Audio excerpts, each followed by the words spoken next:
이 말씀을 가지고 하나님의 공급하심을 믿으라는 제목으로 함께 말씀을 나누도록 하겠습니다. 하나님의 공급하심을 여러분 믿으십니까? 네. 삶이 무엇일까를 고민하던 한 청년이 있었습니다. 고민하던 그 청년은 자신이 평소에 존경하던 스승을 찾아서 자신이 고민하던 문제에 대해서 이렇게 묻습니다. 스승님, 삶은 무엇입니까? 그러자 그 스승은 그것은 자네가 인생을 살아가면서 경험하면서 알아가야 할 것이네. 청년 당신에게 준 숙제라네. 이렇게 특별한 답을 주지 않는 거예요. 그러자 또 고민하던 청년은 어느 산사에 있는 유명한 스님을 찾아갑니다. 그리고 똑같이 질문을 합니다. 삶은 무엇입니까? 그러자 스님이 이렇게 대답합니다.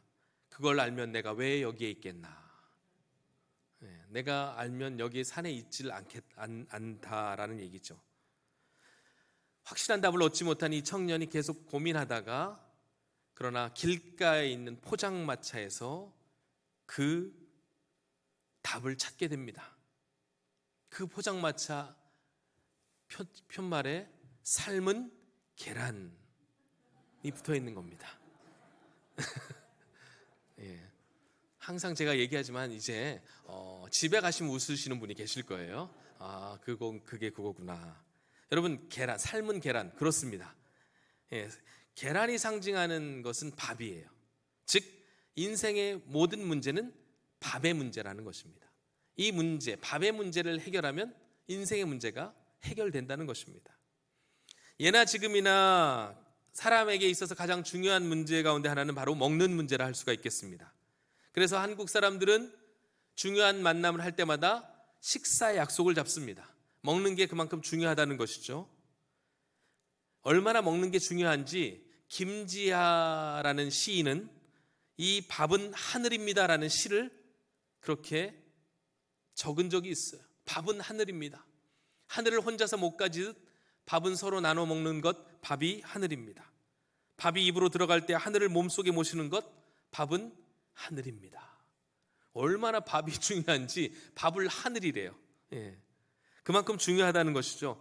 우리나라의 최고의 왕으로 꼽히는 세종대왕은 자신의 통치 이념 가운데 가장 중요한 원리를 이것으로 삼았다고 합니다. 밥은 백성의 하늘이다. 그래서 참 훌륭한 통치를 했던 것 같아요. 그래서 기근 때에는 자신이 머무르던 곳에 일부러 초막집을 지어놓고 거기서 기거하며 백성들의 고통을 함께 그렇게 경험했다고 해요. 동참했다고 합니다.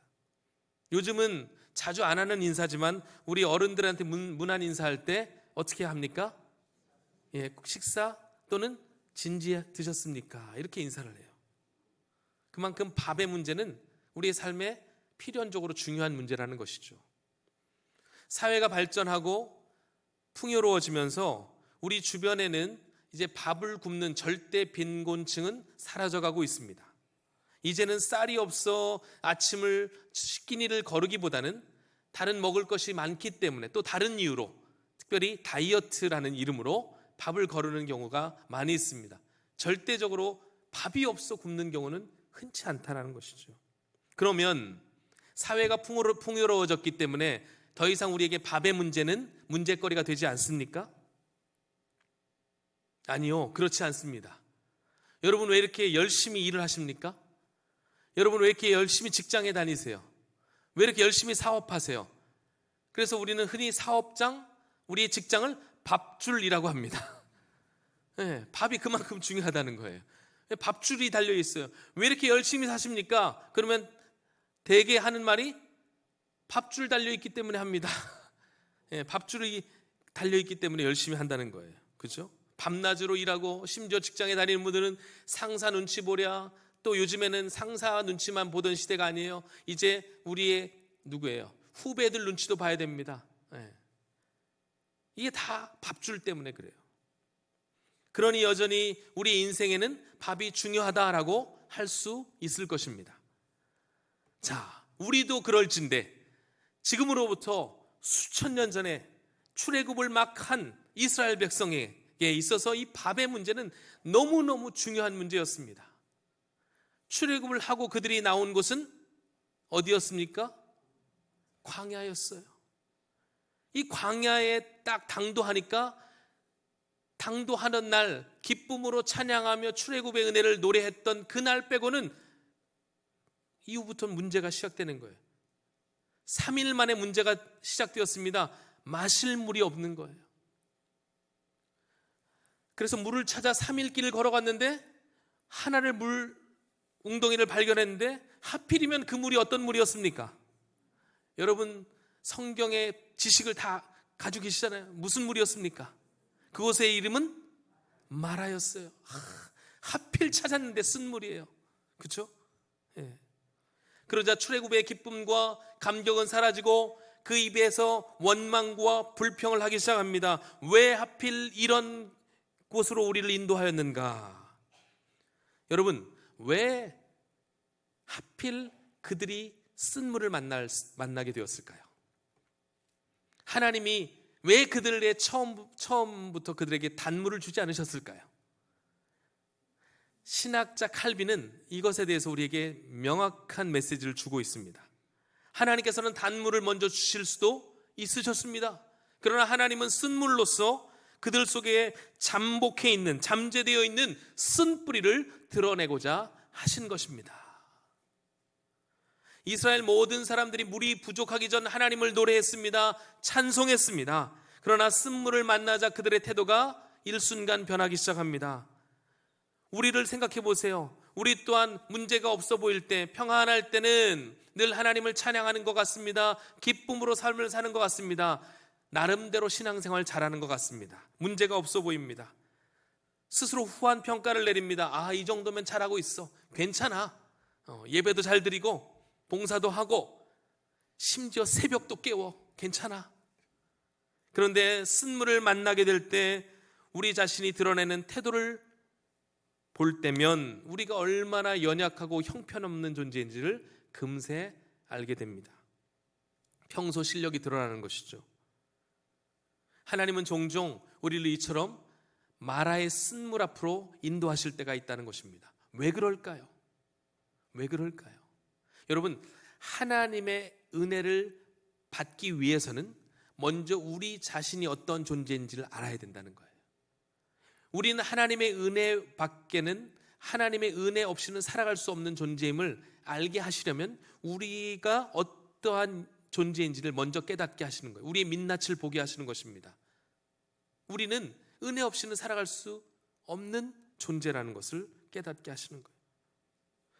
그러므로 여러분, 나는 마라의 쓴물 앞에서 원망하고 불평하는 존재인지, 나는 그런 쓴물을 만날 때에도 하나님의 계획과 섭리하심을 믿으면서 하나님께 감사할 수 있는지를 스스로 점검해 보셔야 합니다. 그래야 하나님의 은혜가 우리 가운데 임하기 시작해요. 그렇게 이스라엘의 상태를 한번 점검해 주신 후에 하나님은 그들을 오아시스가 있는 엘림으로 인도하셨습니다. 넉넉한 물이 있는 곳, 단물이 주어지는 곳, 그곳에서 그들은 마음껏 물을 마시며 안식을 누릴 수가 있었어요.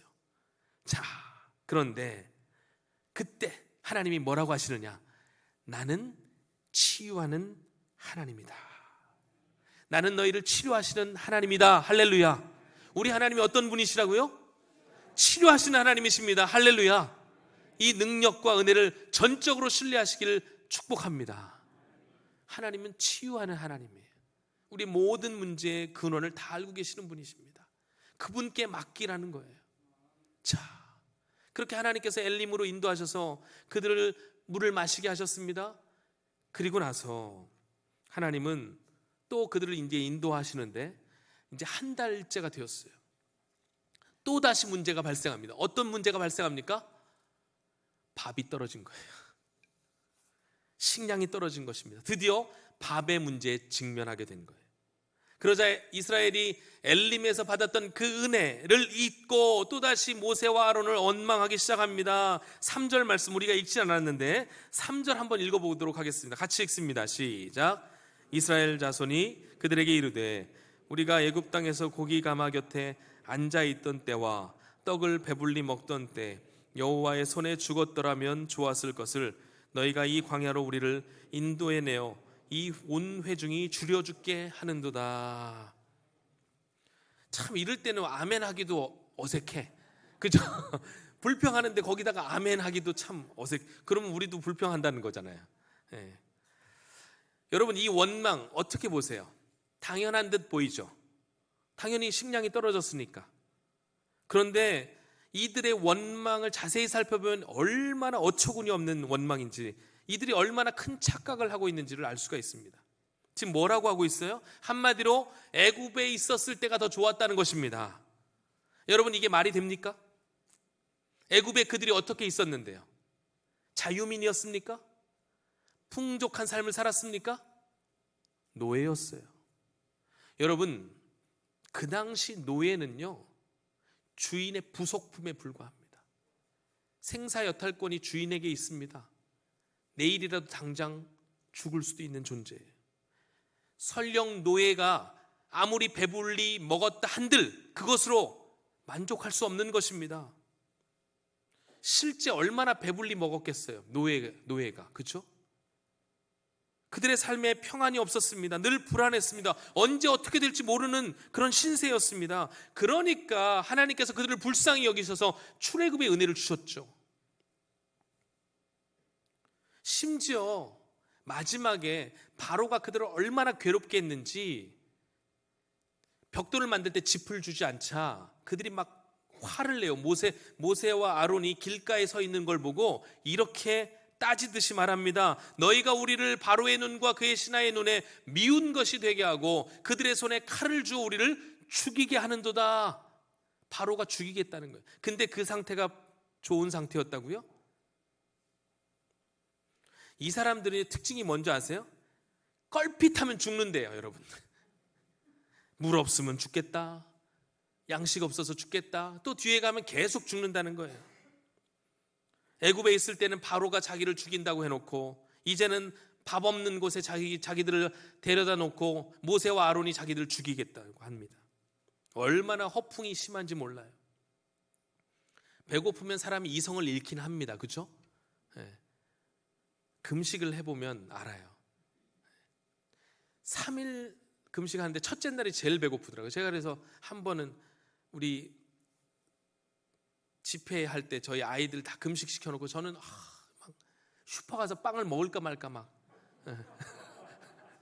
고민한 적이 있어요. 애들은 다 금식 시켜놓고 배고파가지고 이성을 잃어요. 막 내가 어디에 있는지, 무엇을 하는 존재인지를 막 잊어요. 여러분, 이들이 얼마나 허풍이 심한 자들인지 사실 먹을 게 다 떨어지지 않았습니다. 그들이 애굽에서 나올 때 급하게 무교병만 가지고 나온 건 사실이에요. 그러니까 그 누룩 없는 떡은 다 소진이 됐겠죠. 그런데 하나님께서 그들을 광야로 내보내실 때 애굽 사람들에게서 많은 은금과 폐물, 그리고 양떼와 소떼를 붙여주셨어요. 만약에 진짜 먹을 게 없으면 소와 양 잡아먹으면 됩니다. 그런데 먹을 게 없다고 이렇게 난리를 펴는 거예요. 하나님께 원망과 불평을 막 쏟아냅니다. 그런데 여러분, 우리 하나님이 어떤 하나님이세요? 인자와 긍휼이 풍성하신, 노하기를 더디하시는 우리 하나님이신 줄 믿습니다. 그들의 원망을 다 들어주십니다. 그래서 오늘 본문에 자주 반복되는 문장 가운데 하나가 뭐냐면, 하나님께서 그들의 원망을 들으셨습니다. 이 하나님께서 들었다라는 것은 단순히 들었다, 그 이야기를 오케이, 그게 아니고 결국 해결해 주셨다는 것입니다. 우리 하나님은 인생에게 닥친 밥의 문제를 해결해 주시는 분이시라는 거예요. 그래서 그 해결책을 말씀하시고 계십니다. 4절 말씀, 그때 여호와께서 모세에게 이르시되 보라, 내가 너희를 위하여 하늘에서 양식을 어떻게 내리시리니? 비같이 내리리니. 할렐루야. 우리 하나님이 하늘에서 양식을 비같이 내려주신답니다. 이것을 일컬어 우리는 무엇이라고 합니까? 이 비같이 내리는 양식을 만나라고 합니다. 사람들이요 깜짝 놀란 거예요. 오, 이것이 무엇이냐? 히브리어로 만후, 이것이 무엇이냐? 그래서 이게 만나가 된 거예요. 여러분, 도대체 이게 뭐야? 내릴 때마다 신기한 거예요. 이게 뭐야? 만나. 이게 만나예요. 여러분, 여기에서 주목할 것이 있습니다. 만나를 주시면서, 그런데 하나님께서 그것을 이스라엘을 위한 시험의 도구라고 말씀하시는 거예요. 왜 만나가 시험의 도구가 되었을까요? 왜 테스트하는 장치가 되었는가? 바로 만나에 담긴 하나님의 의도 때문에 그렇습니다. 만나는 단순히 이스라엘의 배고픈 줄인 배를 채우기 위한, 끼니를 해결하기 위한 용도로서만 주신 것이 아니고, 만나는 바로 하나님의 뜻과 계획이 담겨 있기 때문에 그래요. 이것이 바로 이스라엘을 위해, 그리고 또 오늘 우리에게 주시는 영적 메시지라는 거예요. 무엇보다 하나님은 이 만나를 통하여 우리에게 무엇을 알게 하시는가? 바로 이 밥줄의 문제, 인생에게 있어서 가장 중요하다고 여겨지는 이 밥줄의 문제를 누가 책임지시는가? 이것을 알게 하시는 거예요. 여러분, 한번 따라해 보겠어요. 우리의 밥줄은 우리의 하나님이십니다. 하나님만이 우리의 밥줄이십니다. 할렐루야. 이게 신앙 고백이 되어야 된다는 거예요. 40년 동안 매일같이 이렇게 하늘에서 만나를 비같이 내리신 이유는 하나님만이 우리의 삶의 유일한 공급자이심을 알게 하시기 위함이었습니다. 딴 생각 먹지 말라는 거예요. 너희들의 수고 좋아, 너희들의 열심 다 좋아. 그러나 하나님이 주지 아니하시면, 허락하지 아니하시면 우리에게는 아무것도 가질 수가 없다는 것입니다. 바로 하늘에서 내리는 이 기적과 같은 만나를 통하여 하나님은 이것을 기억하라라고 하시는 거예요. 430년 동안 노예 근성에 쪄들어 있던 이스라엘을 향하여 하나님은 만나를 주심으로 하나님만이 유일한 공급자이심을 다시금 알게 하셨습니다. 그러면서 이렇게 세 가지 원칙을 정해 주셨어요. 세 가지 원칙. 여러분, 세 가지 원칙 무엇입니까? 첫째, 만나를 매일 거두도록 하셨다는 거예요. 매일. 여러분, 매일 거두도록 하셨다는 거예요. 예. 만나는 기적처럼 내리는 하나님의 은혜요 선물이죠. 6일 동안 거두게 하셨습니다. 6일 동안 거두게 하셨다는 것은 6일 동안 일하게 하셨다는 거예요. 여러분, 그것은 우리의 삶에서 중요한 일의 가치를 다시금 알게 하시는 부분이에요. 우리의 삶은 기적으로만 채워갈 수 없다는 거예요. 우리의 수고로, 우리의 일, 우리의 노동도 가치가 있음을 알게 하시는 것입니다. 거저 먹도록 하시는 거예요. 물론 하나님의 은혜는 거저 주어지는 것이지만 그 속에서 우리가 해야 할 일이 분명히 있음을 알게 하시는 것입니다. 그래서 종교개혁자들은 우리의 직업 윤리에 대해서 어떻게 이야기하냐면, 이것조차 직업은 하나님께서 우리에게 주신 소명과도 같은 것이다 라고 이야기했어요. 여러분이 각자 하시고 하는 그 일을 누가 허락하여 주셨다고요? 하나님이 주신 것인 줄 믿고 최선을 다해 감당할 수 있는 저와 여러분 되기를 소망합니다. 여러분, 그 일 하찮은 일이란 없어요. 하나님이 우리에게 맡겨주신 일이에요. 그 일을 통하여 우리는, 그 수고로움을 통하여 하나님의 은혜를 날마다 누리며 살아가고 있는 것입니다. 그리고 두 번째, 사실은 이게 더 중요한 거예요.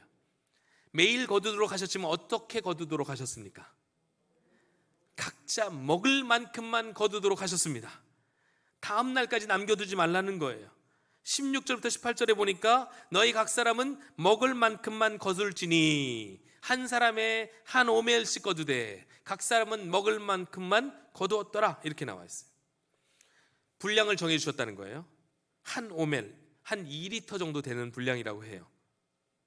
제가 사실 오늘 말씀을 오늘 이 주일의 설교 본문으로 정한 이유가 바로 여기에 있어요. 제가 말씀을 계속 쭉 지금 새해부터 읽어가는 도중에 이 말씀을 읽는데 갑자기 제 마음 가운데 이런 질문이 탁 튀어나오는 거예요. 어떤 질문? 너는 이 명령에 순종할 수 있느냐? 6일만큼 거둘 수 있습니다. 그런데 이 명령에서 딱 걸리는 거예요. 각자 거둘 만큼만 거두라는 명령. 과연 나는 이 명령에 순종했을까? 여러분 한번 스스로 생각해 보세요.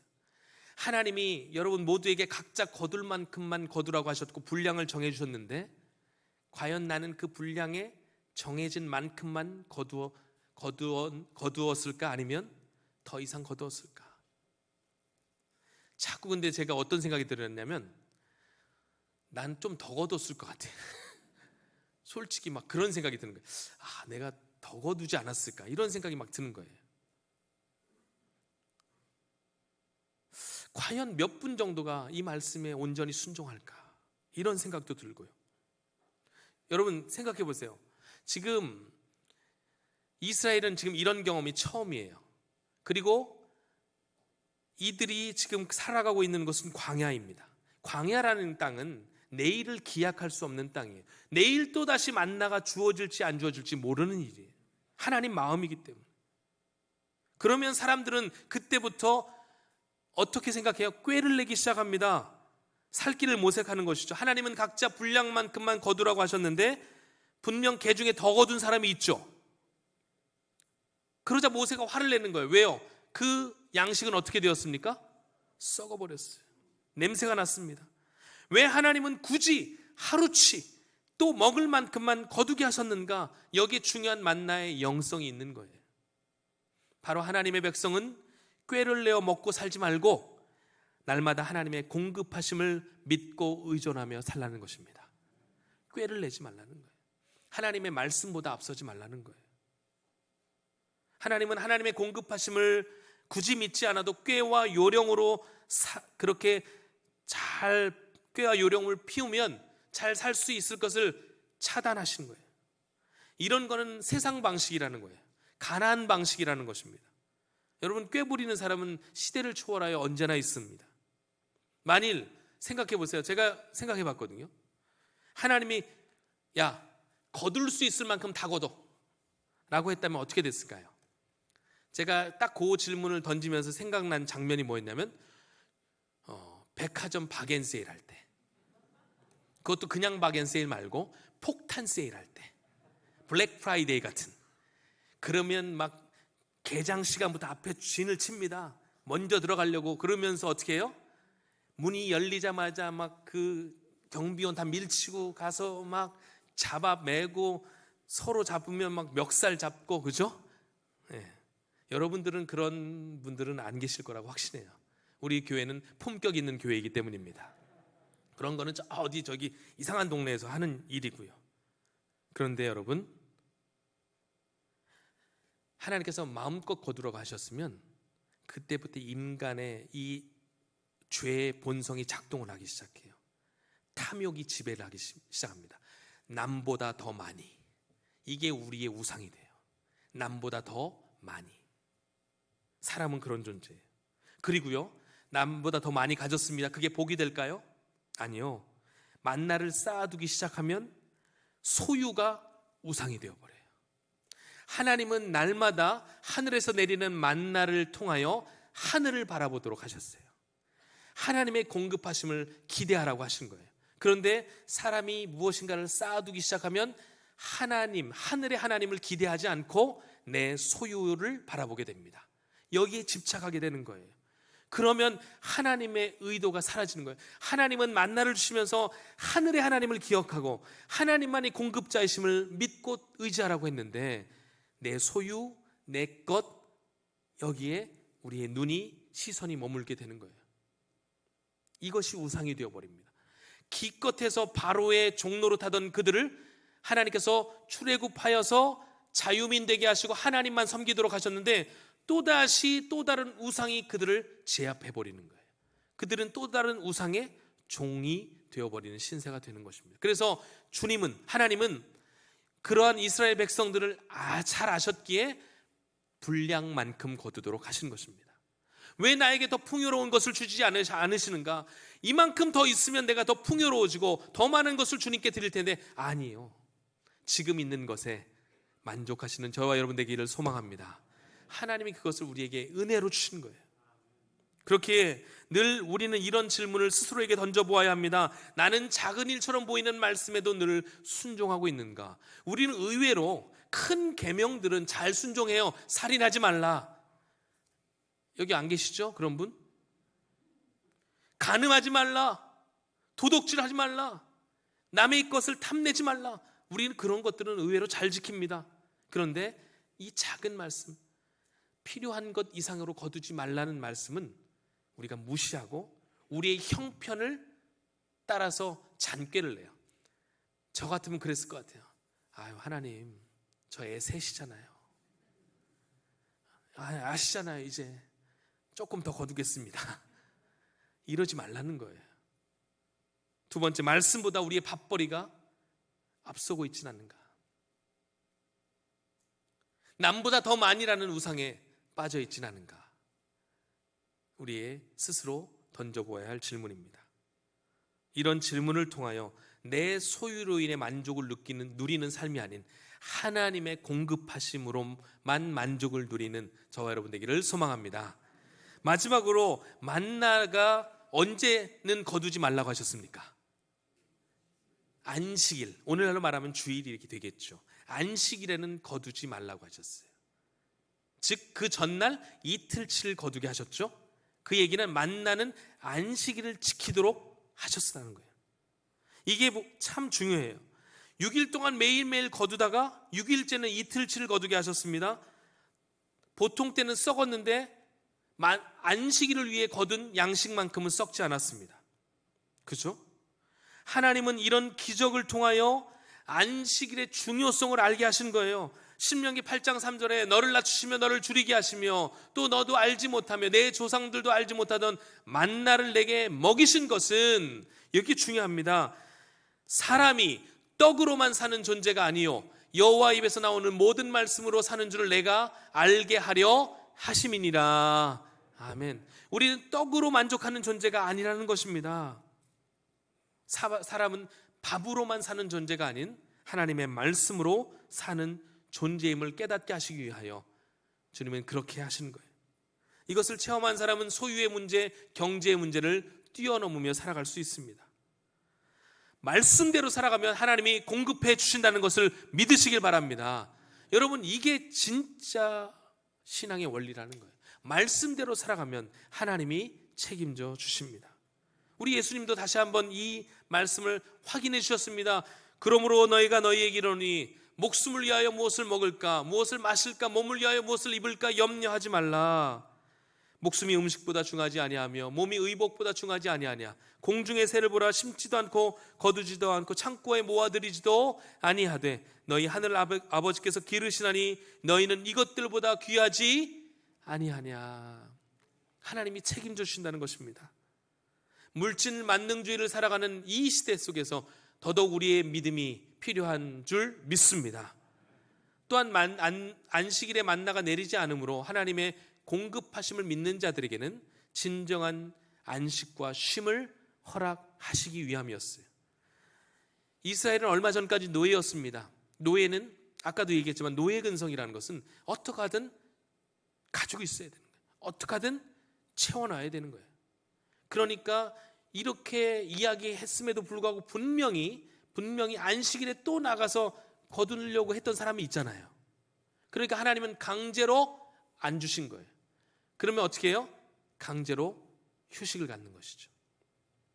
여러분, 아예 만나를 주시지 않으므로 참 안식이 무엇인지를 알길 원하셨다는 거예요. 예수님께서도 이렇게 말씀하신 바 있습니다. 수고하고 무거운 짐진 자들아 다 내게로 오라. 내가 너희를 쉬게 하리라. 우리에게 참 쉼이란 무엇일까요? 참 쉼은 영과 육이 함께 쉬는 거예요. 우리 주님은 말씀하셨습니다. 나에게로 나오는 자가 참 안식을 누리게 될 것이다. 그래서 어거스틴은 자신의 고백록에 이런 이야기를 쓴 적이 있습니다. 하나님은 우리 인간의 마음을 움직여 하나님을 찬양하고 즐기게 하십니다. 그리고 우리로 하나님을 향해서 살도록 창조하셨으므로 우리 마음이 하나님 안에서 안식할 때까지는 평안하지 않습니다. 하나님이 우리를 만드실 때 그렇게 지으셨다고요. 하나님을 찾고 예배할 때 세상이 줄 수 없는 평안과 기쁨을 주시겠노라고. 그러므로 여러분, 예배하는 기쁨이 여러분에게 있기를 소망합니다. 예배할 때 우리는 안식할 수 있다는 거예요. 간혹 사람들이 묻습니다. 주일에 쉬게 하려면 그냥 다 쉬어야 되지 않냐? 예배 드리고 봉사하라고 하고 예배 오라고 막 문자 보내고 맞죠, 그렇죠? 이게 뭐 쉼이냐? 그러나 그렇지 않다는 거예요.